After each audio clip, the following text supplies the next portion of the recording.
성도 여러분, 여러분은 최근에 하나님께 어떤 기도를 가장 많이 드리셨습니까? 아마도 우리의 기도에서 가장 많이 아뢰는 기도의 제목은 하나님 이것이 부족합니다. 도와주십시오. 이 문제를 해결해 주십시오라는 간구의 기도일 것입니다. 자녀의 진로를 위해서, 가족의 건강을 위해서, 직장과 사업의 어려운 문제가 해결되길 바라면서 우리는 간절히 부르짖습니다. 자녀가 부모에게 필요한 것을 구하듯 연약한 우리가 하나님 아버지를 의지하며 구하는 것은 너무나 당연하고 복된 일입니다. 이렇게 간절히 기도하는 하나님은 항상 우리의 기도에 신실하게 응답해 주십니다. 그때 우리 마음에는 하나님을 향한 감사의 고백이 흘러넘치죠. 하나님의 은혜가 내게 얼마나 소중한지를 절실히 깨닫고 감사의 기도가 흘러나와요. 우리가 하나님의 은혜에 감사하다 보면 문득 하나님의 놀라운 은혜에 의해 너무도 연약하고 부족한 자신의 모습을 보게 돼요. 그리고 하나님께 우리의 자신을 돌이켜 회개하는 기도를 합니다. 하나님의 은혜와 사랑 앞에 믿음으로 반응하지 못한 자기 모습을 깨닫고 하나님께 자신을 돌이켜 새로운 마음으로 나아가고자 하는 거예요. 그런데 여러분, 기도의 여정은 여기서 끝나지 않습니다.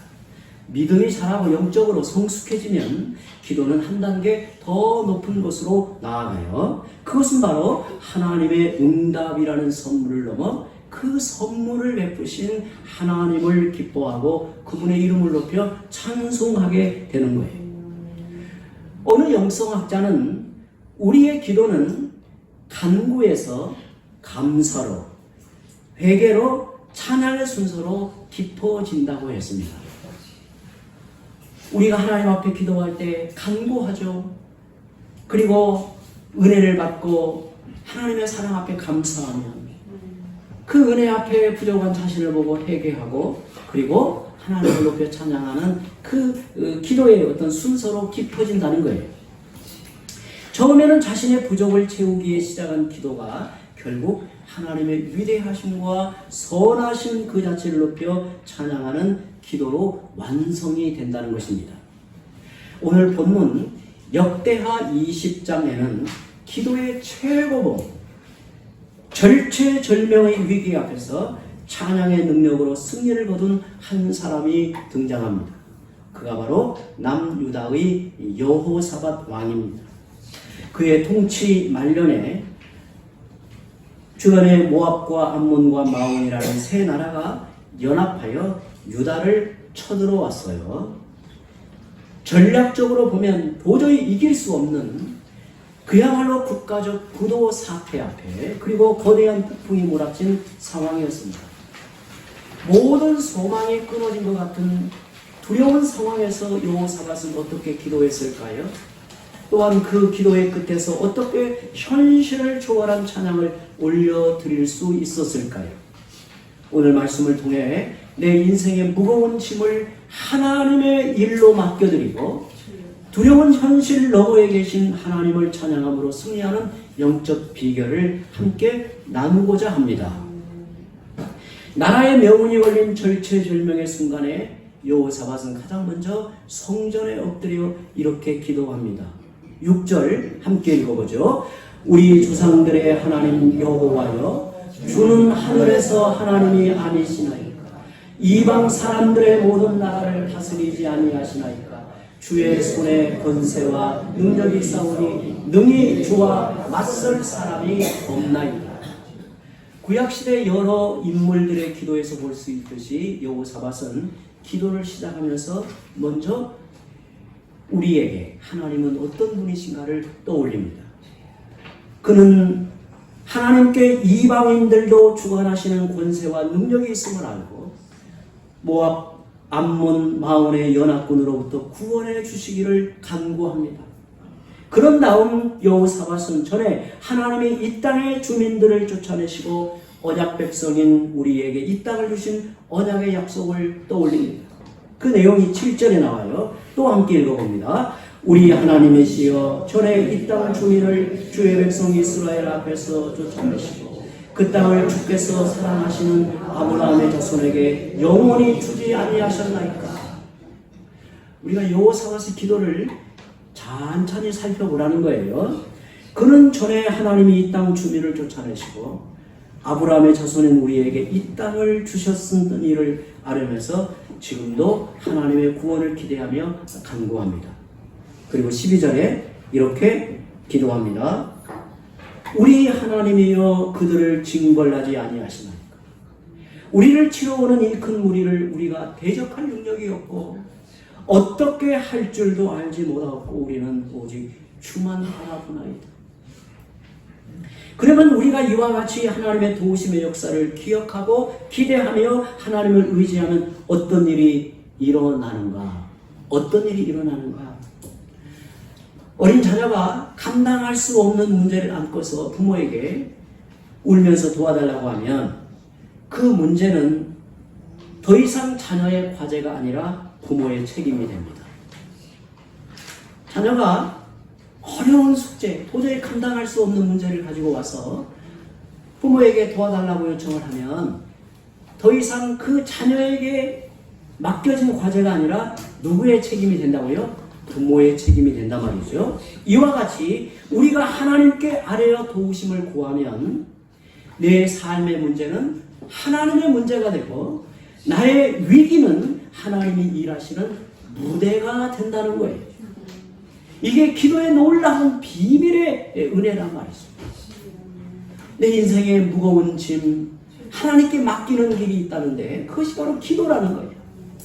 인생의 위기가 하나님께서 능력을 펼쳐 나타내시는 무대가 되는데 어떻게 그것이 이루어지는가? 우리의 기도를 통해서 이루어진단 말이죠. 그 결과 하나님이 내 삶의 걱정과 문제를 하나님의 일로 책임져 주시면서 우리는 하나님의 도우심을, 하나님의 그 손길을 깊이 경험하게 되는 겁니다. 하나님이 레위 사람 야시엘을 통해 여호사밧에게 하시는 말씀을 들어보십시오. 15절에 하나님의 음성이 들려왔어요. 함께 읽어봅니다. 온 유다와 예루살렘 주민과 여호사밧 왕이여 들을지어다. 여호와께서 이같이 너희에게 말씀하시기를 너희는 이 큰 무리로 말미암아 두려워하거나 놀라지 마라. 이 전쟁은 너희에게 속한 것이 아니요 하나님께 속한 것이니라. 아멘. 여호사밧이 하나님만을 의지할 때 남유다의 전쟁은 하나님께 속한 전쟁이 되었어요. 그들에게 맡겨진 전쟁, 그들이 감당하고 헤쳐나가야 될 전쟁이 아니라 하나님께 속한 전쟁이 되었단 말이에요. 우리가 기도하지 않으면 내 인생의 문제를 나 홀로 지고 살아갑니다.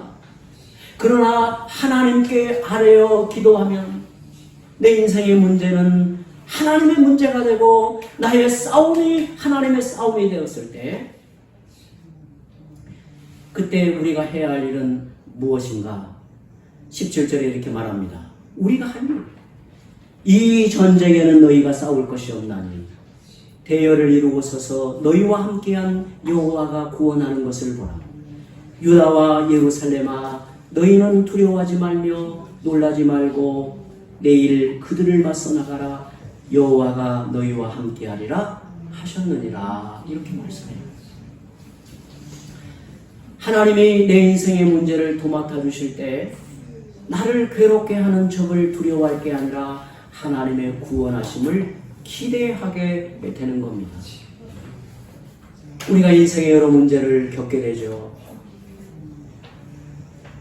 우리가 인생의 여러 문제를 겪습니다. 괴로운 일도 당하고 어려운 일도 겪습니다. 그때 우리가 하나님께 기도하면 하나님께서 우리를 도우시는 거예요. 그래서 여호사밧은 특이한 의식을 행합니다. 특이한 의식을 행해요. 그는 이 전쟁에 임할 때 노래하는 자들을 택해 거룩한 예복을 입히고 군대 앞에서 행진하며 하나님을 찬양하게 합니다. 여러분, 세상의 수많은 전쟁의 역사를 놓고 볼 때 참 이해하기 어려운 장면이에요. 참 기이한 의식을 행합니다. 그는 어떻게 절체절명의 상황에서 찬양대를 앞세워 찬양하게 할 수 있었을까요? 우리는 되게 평안하고 형통할 때 찬양을 하고 어렵고 힘들면 찬양하지 않는 경향이 있습니다. 찬양이 나오지 않죠. 그런데 사실 찬양은 어떤 상황에서 비롯되는 것이 아니라 하나님 그분에게서 시작이 되는 겁니다. 찬양은 어떤 상황, 조건에서 찬양이 시작되는 게 아니라 하나님에게서 우리의 찬양의 역사가 나타나는 거예요. 예배의 의미는 최상의 존경을 받을 가치가 있는 분에게 가장 높여드리는 행위를 예배라고 해요.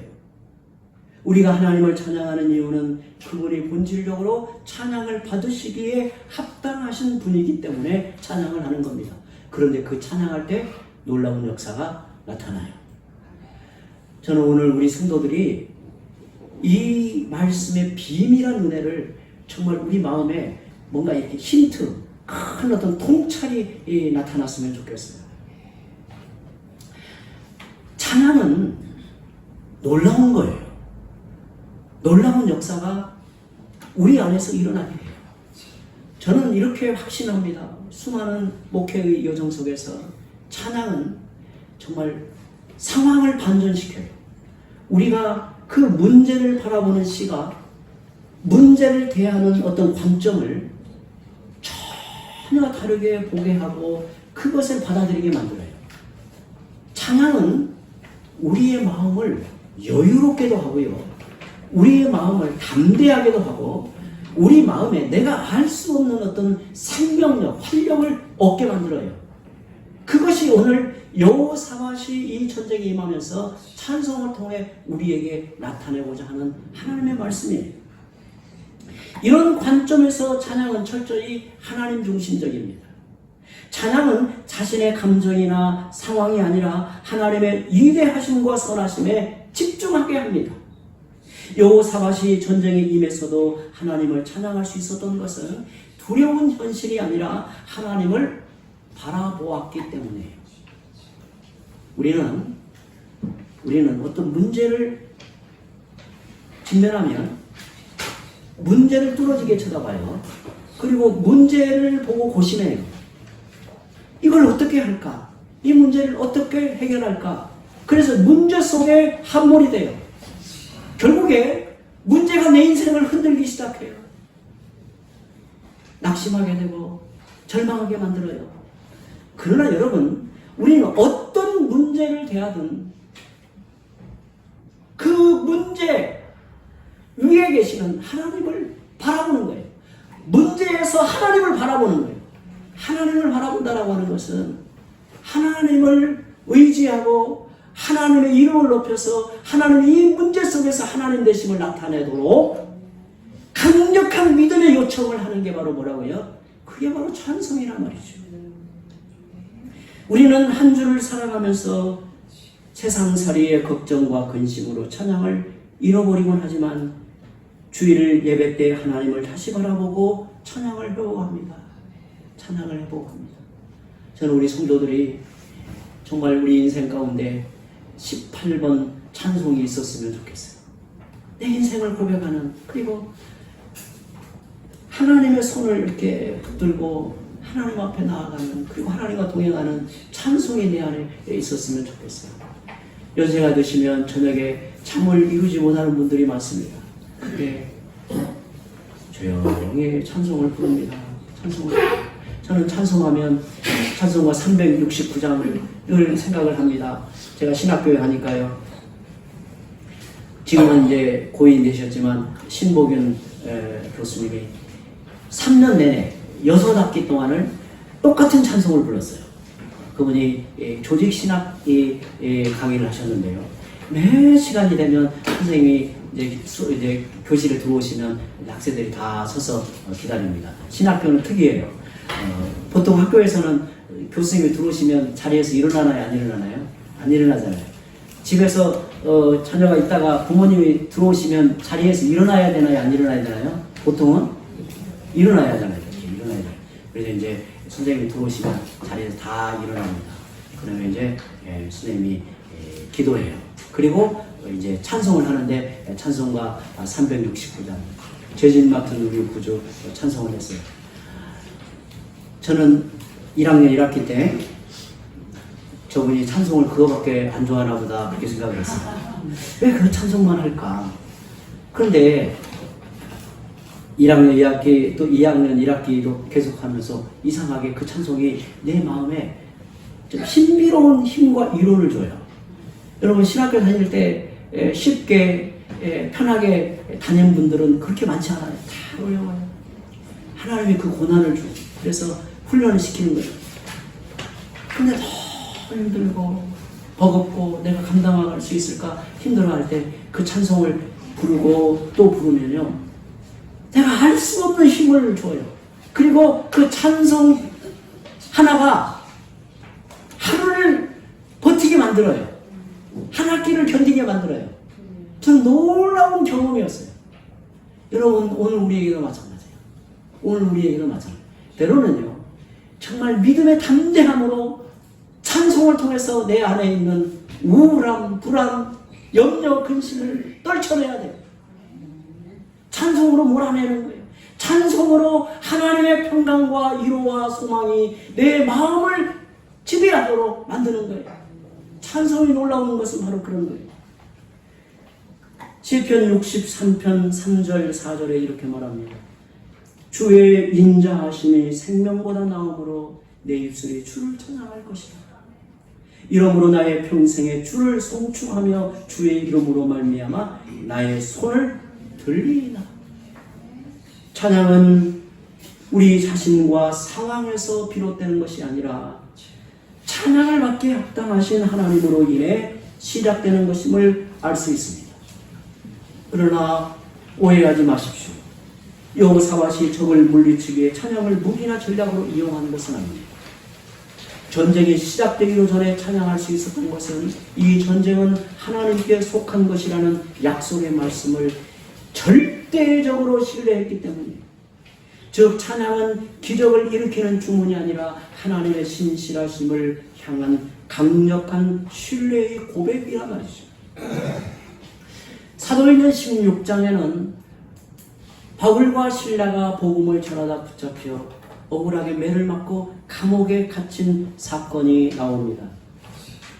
그날 밤 온몸에 상처를 입고 고통을 당하는 그 몸으로 옥중에서 바울과 실라가 큰 소리로 기도하며 찬송을 했다고 해요. 억울하게 매를 맞아요. 그리고 두 발, 두 손이 쇠고랑으로 묶여 있습니다. 온몸이 욱신거리고 아파요. 속도 상해요. 괴로워요. 이렇게 복음의 문이 닫히는가 두려운 마음도 있었을 거예요. 그런데 바울과 실라가 그 밤중에 큰 소리로 하나님께 찬송을 합니다. 그때 갑자기 옥토가 흔들리고 묶인 것이 다 풀리고 감옥의 문이 열린 놀라운 역사가 나타났어요. 여러분 오늘 우리에게 이런 사건은 무엇을 의미해 주는 거예요?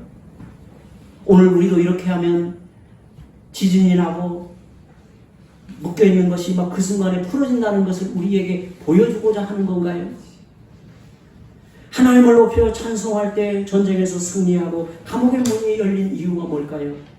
이는 하나님의 권능의 역사가 인간의 모든 상황을 초월하여 능히 이기신다는 것을 우리에게 말하시는 거예요. 혹시 낙심하고 좌절하는 상황에 있습니까? 더 이상 기도하기도 어렵고 찬양할 수 없는 형편일지라도 믿음으로 하나님을 향해 찬양해 보십시오. 찬양 가운데 모든 상황을 초월해 역사하시는 하나님의 권능을 경험하게 할 것입니다. 시편은 하나님을 향한 150편의 기도와 찬양으로 되어 있습니다.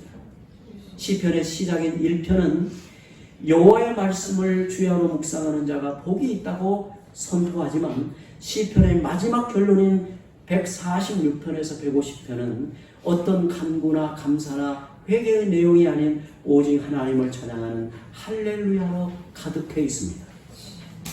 마치 비행기가 출발하여 점점 빠르게 달리다가 어느 순간에 날아오르는 것처럼 시편은 이렇게 간구하고 탄식하고 감사하다가 마지막에는 오로지 찬양으로 하나님을 향해 날아오릅니다. 즉 시편에서 묘사하는 가장 복되고 성숙한 신자들의 모습은 시편 1편의 말씀에 순종하는 사람을 넘어 150편의 하나님을 높여 찬양하는 사람입니다. 하나님의 말씀에 억지로 순종하는 단계에 머무는 게 아니라 하나님의 위대하심을 찬양하다 보면 그분의 말씀에 순종하는 것이 너무나 당연하고 즐거운 일이 됩니다. 찬양은 우리를 의무의 자리에서 기쁨의 자리로 이동시킵니다. 저는 팡세라는 책을 굉장히 좋아합니다. 파스칼이라는 분이 쓴 책이죠. 그는 세계적인 수학자였어요. 그리고 철학자였습니다. 그가 하나님을 깊이 체험한 후에 그 사건을 종이에 메모해 놓고 자신의 속옷 안쪽에 넣고 평생 그것을 지니고 다녔다고 합니다. 그 내용이 팡세에 이렇게 되어 있습니다. 불, 아브라함의 하나님, 이삭의 하나님, 야곱의 하나님이시오. 철학자들이나 학자들의 하나님이 아닌 분, 확신, 마음속의 기쁨, 평화, 예수 그리스도의 하나님. 기쁨, 바다 같은 기쁨. 파스칼이 모든 인간적인 염려와 고심을 초월하여 오로지 하나님만을 마주했을 때 터져나온 찬양이었습니다. 파스칼의 고백처럼 신자들의 삶은 세상의 염려, 근심, 모든 괴로움보다 하나님을 더욱 많이 소유하고 하나님께 소유된 삶입니다. 기도와 감사와 회개를 반복하며 하나님의 하신 일을 목격할수록 우리는 더욱 하나님을 찬양하게 되고 영적인 날아오름을 경험하게 될 것입니다. 그런 의미에서 하박국 선지자는 이렇게 노래합니다. 주 여호와는 나의 하나님이시라. 나의 발을 사슴과 같게 하사 나를 나의 높은 곳으로 다니게 하시리로다. 물론 우리는 현실을 벗어나 초월자로 살아갈 수는 없습니다. 그러나 하나님의 놀라운 은혜를 경험할수록 사슴과 같이 높은 곳으로 다니며 인생의 어떤 위기와 어려움 앞에서도 여호사밧처럼 하나님을 찬양하는 일이 점점 더 많아질 것입니다. 오늘도 하나님 그분으로부터 시작되는 찬양을 부르고 하나님을 더 깊이 알아가며 하나님을 기쁘시게 하는 성도들이 되시기를 바랍니다. 성도 여러분, 우리는 우리의 두 발은 여전히 고단한 현실의 땅을 딛고 서 있습니다. 우리 모든 성도들 짐이 없는 분이 없고 인생의 시름과 연약함이 없는 성도들 없습니다. 우리는 고단한 현실의 땅을 딛고 서 있습니다. 내일 눈을 뜨면 여호사밧에게 닥친 모압과 암몬 같은 세상의 염려와 물질의 위기, 건강의 문제가 여전히 우리 앞에 버티고 있을지 모릅니다. 그러나 기억하십시오. 우리의 현실은 땅에 있을지라도 우리의 기도는 시인의 고백처럼 찬양으로 날아오를 수 있습니다.